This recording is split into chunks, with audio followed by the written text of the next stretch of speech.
Les podcasts de sudinfo.be. La Meuse, la Nouvelle Gazette, la province, Nord-Éclair et la capitale.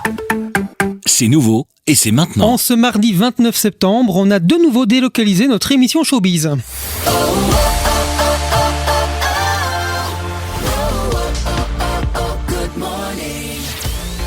C'est le générique du Good Morning de Radio Contact. Après la Panthère, c'est le Dauphin qui nous accueille. Par contre, il y a un truc que je ne comprends pas, Charlotte. Good Morning, c'est Maria Del Rio. Elle est où, Maria? C'est qui cet homme poilu que je vois c'est la bonne blague. Moi, là, c'est la bonne blague d'entrée, ça, Olivier. Je pense que c'est Olivier Arnould, 7 ans quand même. 7 ans dans le Good Morning. Olivier. Salut. Merci d'être là, Olivier. Merci à vous d'être là, ça fait plaisir. Oui, c'est à moi. Et donc ils ont fort préparé avant, c'est ça, ouais. C'était bien préparé. Olivier, c'est vrai que c'est souvent Maria qu'on met en évidence dans les médias. Est-ce que c'est quelque chose qui t'embête, ça, ou pas? Oh non, pas du tout. Bah, si ça m'embêtait, je serais pas là. je serais vraiment très malheureux. Non, mais c'est normal. C'est Maria la tête de gondole, comme on dit dans les supermarchés. Et donc, ça va lui faire plaisir. Non, mais c'est vrai avec la notoriété qu'elle a, et notamment grâce à la télévision. Et puis le Good Morning depuis plus d'années que moi, avant avec Pascal. C'est bien normal. Après, on forme une équipe et si on est là et si ça fonctionne depuis tellement d'années maintenant, c'est évidemment grâce à Maria, puis c'est aussi grâce à tous les autres autour, et notamment Gary, Valentino, c'est-à-dire toute l'équipe, quoi. Bon, après, on te cache pas, elle est quand même un petit peu là, Maria, avec nous. Ah, ça fait quelques années maintenant que nous sommes en duo avec Olivier. Alors non seulement on est collègues, mais on est aussi amis. C'est quelqu'un qui est drôle, quelqu'un qui sait exactement où il va et ce qu'il va dire une fois qu'il prend le micro.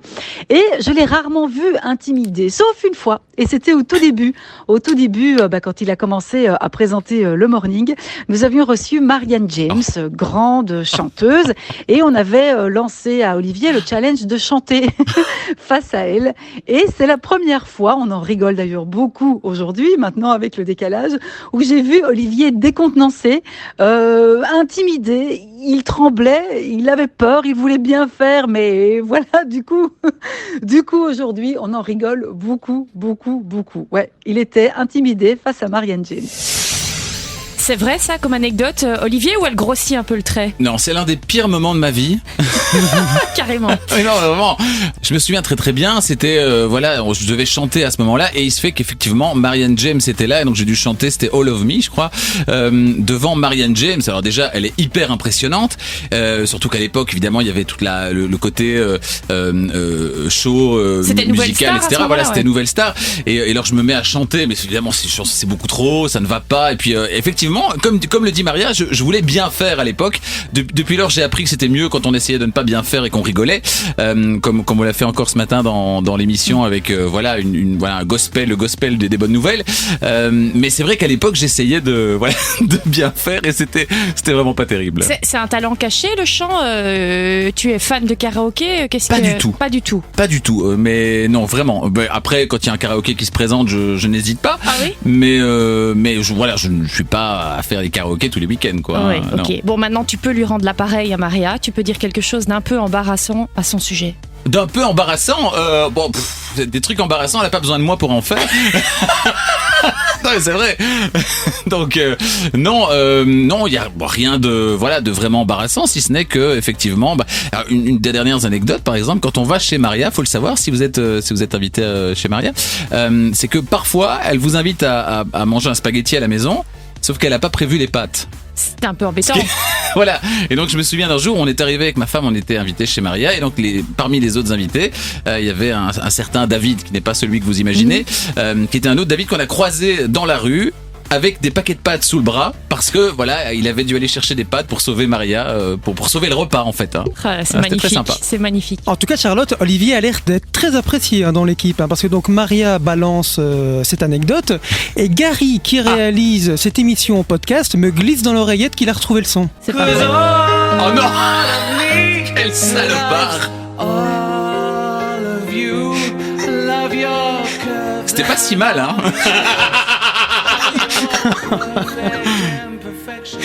C'est beau. Mais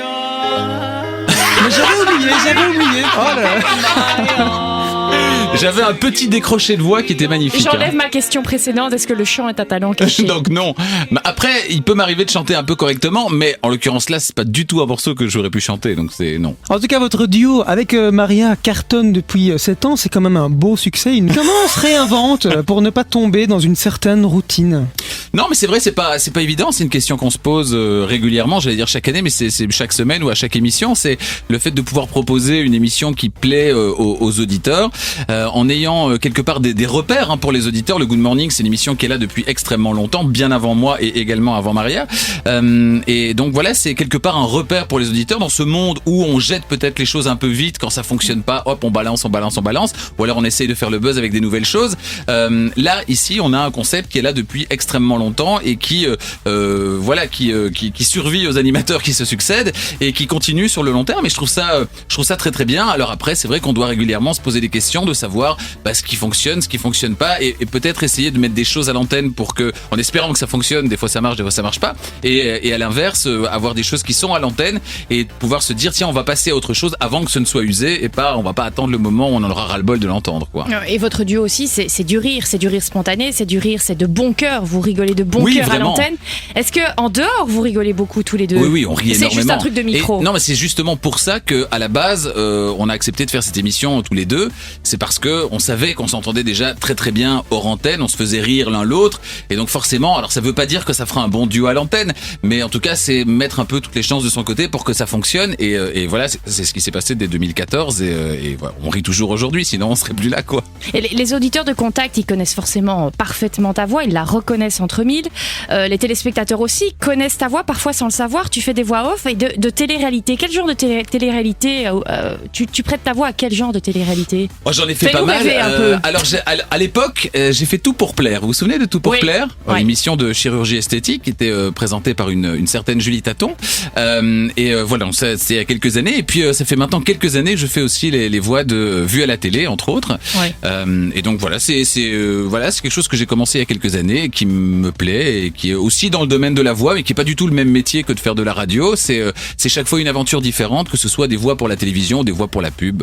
T'es friand de télé, toi? Tu es un gros téléspectateur ou pas tellement? Mais pas tellement. Je regarde uniquement les émissions de Maria Del Rio. Ouais, c'est bien. Soit corporate. Non, c'est vrai. Je regarde pas beaucoup la télévision. D'abord parce que le soir, forcément, je vais dormir assez tôt, et donc un petit peu le week-end, le journal, des choses comme ça, ou des émissions événementielles. Mais je regarde pas la télé tous les jours, tout le temps. Non, pas trop. Bon, alors ça c'était le deuxième métier, je pourrais presque dire, d'Olivier, voix off, et puis t'as un troisième métier, tu es le boss, tu es le directeur d'antenne de Radio Contact. C'est donc toi qui édictes les règles d'antenne. C'est quoi le truc que tu te permets de faire sur antenne et que tu interdis aux autres animateurs? Il y en a plein. J'ai du dossier. Non, il y en a plein. C'est vrai que les règles, évidemment, en tant que directeur d'antenne, comme je suis aussi à l'antenne, je dois aussi les respecter. Après, parfois, si je ne respecte pas, c'est pas de ma faute. C'est Gary qui est aux commandes, donc. Le pauvre, il se venge. Non, mais c'est vrai que parfois, on doit pas couper les disques, évidemment. On doit éviter de désannoncer un titre qui est déjà passé, mais plutôt se tourner vers la suite, etc. Mais parfois, il arrive, comme à tout le monde, de faire des petites erreurs, d'être en retard, de lancer un truc pas au bon moment, etc. Et voilà, c'est comme ça. Mais après, les règles, par rapport à moi ou par rapport aux autres animateurs, moi je suis là pour essayer de les faire respecter, mais on se rend bien compte qu'on est dans un métier, et c'est la chance qu'on a d'ailleurs, on est dans un métier du live en permanence, on est en permanence en direct, en train d'essayer de faire le meilleur et de proposer les émissions les plus dynamiques et sympas possibles. Et c'est vrai que le matin, par exemple, dans l'émission, on peut se permettre 1000 choses qu'on pourrait jamais se permettre ailleurs, à la télévision par exemple, où tout est planifié, etc. Là, il suffit qu'on parte sur un délire, et puis Gary, qui est magicien des manettes, arrive à trouver un son qui correspond, et on part sur un délire et c'est parti. Donc c'est la magie de la radio, c'est le fait d'être en direct en permanence, quoi. Et ça peut arriver qu'un David Antoine, par exemple, te reproche quelque chose? Oh, certainement, il peut me reprocher. J'imagine qu'il y a un son qui arrive, mais... Non, pas du tout, non. Ils arriveront plus tard, non. Pas là-dessus. Non, mais bien sûr, mais tout le monde pourrait me reprocher, tous, ils pourraient me reprocher un truc, voilà. Sauf que c'est moi le chef. Justement, c'est toi le chef, comme tu le dis, tu es directeur d'antenne. Si les audiences du Good Morning, qui sont très bonnes d'ailleurs, d'ailleurs, hein, on le précise, mais si elle devait chuter, c'est toi qui te vires ou comment ça se passe ? Non, alors déjà, non. Alors moi, je ne vire pas d'animateur. Hein. Je suis directeur d'antenne, je suis pas directeur des programmes ou directeur général.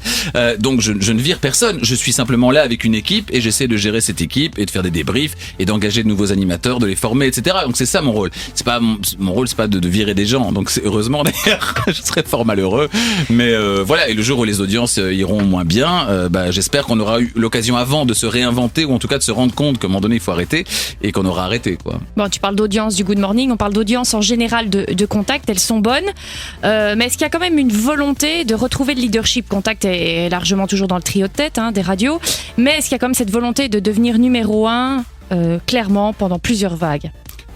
Dans l'idéal, oui, évidemment, je vais pas dire non, on n'a pas envie d'être numéro 1, donc tout le monde a envie d'être numéro 1. Est-ce que c'est un objectif, vraiment, c'est un objectif à court terme déjà Oui, à court parce terme que c'est bien pour tout le monde, voilà, on va pas se mentir, c'est forcément plus confortable d'être numéro 1 que d'être numéro 2, 3, 4 ou 10. Mais on ne se lève pas tous les matins en se disant on va tout faire pour être numéro 1, c'est pas ça l'objectif. L'objectif c'est d'essayer de proposer aux gens le meilleur programme, que ce soit pendant le Good Morning, que ce soit pendant la journée et plus globalement, on essaie de proposer un programme qui est cohérent, qui est chouette, qui est sympa, qui est feel good pour reprendre notre claim et voilà, c'est ça qui est important pour nous, c'est d'essayer que les gens ils comprennent qu'on est là pour eux, on est là grâce à eux aussi et puis que si un jour les choses ça va pas, on essaie de les modifier pour eux, pour qu'ils continuent à nous écouter parce que si ça va moins bien, ça veut dire qu'on fait un truc qui est pas bien, donc on va essayer de se corriger pour que les auditeurs soient satisfaits. C'est vraiment ça, c'est essayer que les auditeurs soient contents et retrouvent le programme qu'ils aiment depuis maintenant 1980 quoi. Les audiences, ce sont souvent des cycles. Bel RTL a été leader de 2000 à 2010, Contact grosso modo de 2010 à 2015. Maintenant c'est Nostalgie qui est vraiment numéro 1 depuis 2-3 ans. Voire Nostalgie numéro 1, est-ce que ça a une influence sur par exemple la programmation musicale de Radio Contact ? Est-ce que ça vous donne des idées ou est-ce que pas du tout, vous les laissez faire et ça n'influence en rien Je Radio propose Contact ? de poser la question au programmateur. Pourra vous répondre. Quelle bien idée. Non, mais évidemment qu'on se rend compte, on l'a fait récemment avec une émission consacrée aux années 90, on le fera prochainement dans quelques jours avec une émission consacrée aux années 80 et on se rend compte effectivement que quand on diffuse ce genre d'émissions, quand on propose des émissions revival ou nostalgiques par rapport aux années 90, aux années 80, les auditeurs sont là, ils trouvent ça super, ils adorent ça, etc. Donc c'est vrai qu'il faut rester le Radio Contact qu'on connaît depuis tellement longtemps et c'est déjà une radio qui a un spectre musical qui est assez large. Unique en Europe quasiment. Unique en Europe absolument et quand des Français notamment viennent voir ce qu'on fait, ils disent on comprend pas. Et alors c'est un petit peu moins large qu'avant parce qu'avant on ratissait encore plus large mais là on frôlait le claquage donc le grand écart. Non pas du tout. Le grand écart était vraiment compliqué mais voilà donc non c'est vrai que c'est toujours très compliqué d'avoir ce bon équilibre au niveau musical etc. Et quand on se rend compte que les auditeurs sont plus enclins à écouter à un moment donné des musiques un petit peu plus anciennes, voilà, on adapte la programmation, mais ça reste fondamentalement le Radio Contact qu'on connaît, c'est-à-dire la radio qui vous diffuse des hits d'aujourd'hui, des hits d'hier et un petit peu d'avant-hier. Donc il y a une programmation très large qui convient au plus grand nombre, quoi. La locomotive aujourd'hui sur antenne, c'est qui ? C'est Maria, c'est toi, c'est David Antoine ? Je pense que c'est Maria, effectivement, mais plus globalement, je le disais tout à l'heure, c'est la tête de gondole, donc effectivement, c'est Maria dans le Good Morning, mais plus globalement, c'est toute la dynamique qu'on va retrouver autour de l'émission et qui fait que ça fonctionne. On a accueilli Valentino la saison dernière dans l'émission et Valentino est quelqu'un d'incroyable. Il a une vraie personnalité, il a ce sens de l'autodérision qu'il a appris à avoir parce qu'il n'est pas aujourd'hui ce qu'il était au premier jour dans la première émission. Et donc on a la chance de l'avoir, tout comme, je vais pas le dire parce qu'il est en face de moi, mais on a beaucoup de chance d'avoir Gary qui fait un travail formidable le matin, qui a aussi une vraie personnalité, qui est aussi un personnage. Franchement, il faut le connaître. Faut fouiller. Non mais c'est vrai, et on a la chance d'avoir un réalisateur qui est peut-être le meilleur réalisateur radio qu'on a à la radio en Belgique francophone, peut-être en Belgique tout court, je ne sais pas, mais en tout cas, il est vraiment formidable aux commandes. Valentino est formidable de son côté aussi, et Maria et moi, on essaie de faire notre. Vous êtes formidable aussi. Non, je ne dis pas ça, mais on essaye de faire ce qu'on peut pour que tout ça fonctionne bien et avoir un mood qui soit le plus feel good possible évidemment. Bon, on va reparler de tes débuts maintenant, et qui dit début dit quoi ? Casserole ? Petite perle ? perle ? Oui, certainement, oui. Ah, Cédric, on envoie ça ? On en a quelques-unes, mais avant la première séquence, on m'a dit que ton rêve, quand tu étais tout petit, c'était d'être conducteur de bus pour appuyer sur les boutons, c'est vrai ? Absolument. Alors je suis namurois, et donc je prenais le bus à la gare de Namur, et alors il y avait, dans les bus à l'époque, pas que c'est encore le cas maintenant, mais il y avait une vitre derrière le chauffeur. Et donc je m'asseyais toujours à cette place-là derrière le chauffeur parce que je le voyais du coup chipoter avec sa main gauche, il chipotait au bouton pour ouvrir les portes. Et je vois encore bien, c'était des petits boutons à bascule blancs comme ça, des petits boutons à bascule blancs. Et alors il poussait sur le gros bouton blanc qui faisait tch avant de démarrer et ça me fascinait. Je rêvais d'être chauffeur de bus. Par contre, appuyer sur des boutons, c'est quand même pas ton truc au départ. Hein. Il t'a fallu quand même quelques années pour comprendre le fonctionnement d'une table de mixage. Hein. Voilà, je vous raconte pas ce qui se passe ici. Il y a l'ordinateur, il a pété un boulot, faut que je vous explique quand même. Et l'ordinateur, il a pété un boulot, il balance n'importe quoi, j'arrive plus à l'arrêter. Donc c'est super sympathique. Je vais vous envoyer quand même un petit truc que je vous ai préparé sur CD, là, si ça veut bien démarrer. Je l'espère en tout cas, on verra bien. Et puis, je vais essayer de réparer tout ça. Bon, on va appuyer le fil rouge sur le bouton rouge, le fil vert sur le bouton vert. Est-ce que ça marche ? Ah, voilà, bien, ça fonctionne, c'est déjà ça.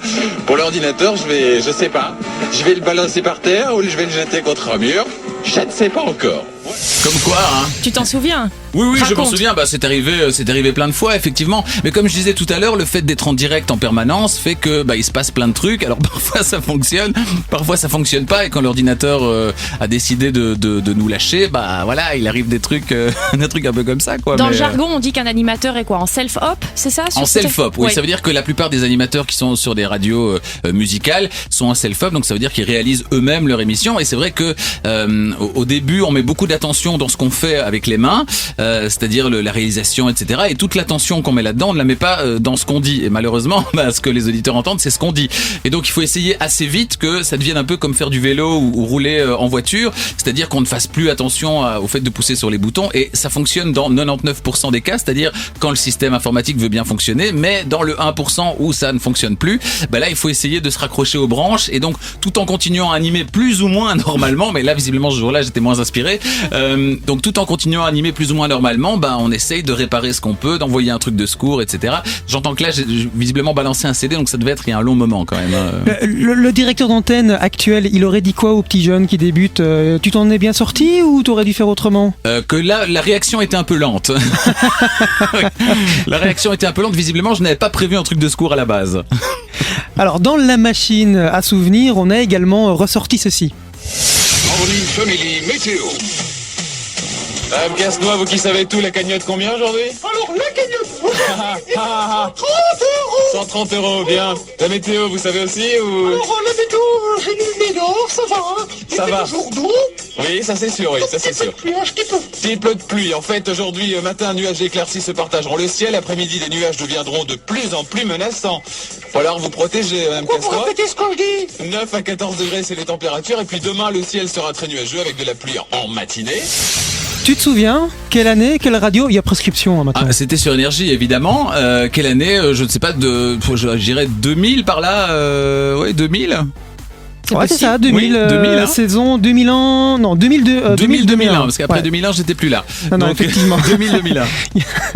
C'est un duo, on l'entend, Madame Casse-noix, qui est en fait, tu peux le dire maintenant ? Oui, c'était Pascal. Pascal Degré, Oui. qu'on connaît bien dans le Good Morning. Bon, il a un petit peu pris d'autres routes là depuis un an. Mais donc, on entend Pascal Degré et toi déjà il y a plus de 20 ans, et donc il y a encore 12 mois. C'était un duo qui fonctionnait encore dans le Good Morning. Ça rappelle des souvenirs. Oui, évidemment. Donc c'est là-bas que j'ai commencé sur Énergie en 1999. Le 27 juin 1999, c'était ma première émission là-bas. Et donc voilà, je suis resté 2 ans. Mais justement, Pascal vient de passer dans le couloir. Donc je suis resté 2 ans là-bas. Et c'est vrai que voilà, c'est là-bas que tout a commencé pour moi. Et je remercie encore Philippe Delander à l'époque, qui était le directeur des programmes d'Énergie. C'est grâce à lui que je fais de la radio, parce que c'est lui qui m'a accordé énormément de temps pour me former et voilà, et Dieu sait que comme je venais de nulle part, il fallait tout former depuis le début. Normalement, la plupart démarrent sur des radios régionales, etc. Moi, d'emblée, en sortant des études, j'avais envoyé des démos et puis Philippe, j'avais fait en fait mon stage en communication là-bas chez Énergie et Philippe m'avait rappelé et je me souviens de ces moments formidable où il avait des cassettes audio. Désolé, à l'époque il y avait des cassettes audio, il y avait des dinosaures dans la rue, etc. Et donc il y avait des cassettes audio sur son appui de fenêtre et donc il me dit voilà, Olivier Arnould, il est très mystérieux Philippe. Et donc il dit Olivier Arnould, asseyez-vous. Donc je m'installe et puis on écoute la cassette et il y a rien qui allait. Il y a rien qui allait. Il l'arrêtait tout le temps. Comme aujourd'hui. Il disait Il disait non, ça ne va pas, ça ne va pas, non, ça ne va pas, ça ne va pas. Je me disais à un moment donné, mais qu'est-ce que je fais là, quoi? Et puis il me dit Olivier Arnoul vient de Namur, c'est ça? Je dis, oui, de Namur. Il dit, nous avons des animateurs ici qui viennent de Namur également. Je dis, c'est bon signe alors. Il dit, oui, enfin, il y en a plein d'autres aussi qui viennent de Namur et qui ne quitteront pas mon appui de fenêtre, qui en resteront là. Je serais bien installé en dessous de la table, en dessous de son bureau, et je ne savais pas quoi dire, et voilà. Et puis au final ça a fonctionné. Le 27 juin 99, c'était un dimanche, et j'ai fait ma première émission là-bas, et puis la première d'une longue série, puisque je suis toujours là. Voilà, tu avais débuté avec les dimanches matins, là on entend tu faisais le morning en semaine, tu es encore de nouveau dans un morning. En fait le matin et toi c'est une histoire d'amour, on t'a jamais proposé une case le soir, ou c'est quelque chose qui ne te convient pas? Et attention, scoop, je la refuserai. Pourquoi? Parce que ton horloge biologique. Oui. Alors j'ai beaucoup de mal à animer le soir. Quand il fait noir, tout ça, le soir, la fin de journée, j'aime moins cette ambiance du soir, alors que l'ambiance du matin, j'ai pas de problème à me lever tôt le matin pour venir à la radio, pour réveiller. J'aime bien ce concept de réveiller les gens, d'être chez eux, dans la salle de bain, dans la voiture, etc. Je trouve ça plus feel good finalement que l'ambiance du soir. J'ai beaucoup de respect pour ce que fait Lucas le soir, et il le fait très très bien d'ailleurs, mais c'est pas mon truc, quoi. Mais tu t'autorises quand même une vie nocturne ou pas? Quand je peux. Alors c'est pas moi qui me l'autorise, c'est pas que parfois mon corps m'autorise une vie nocturne.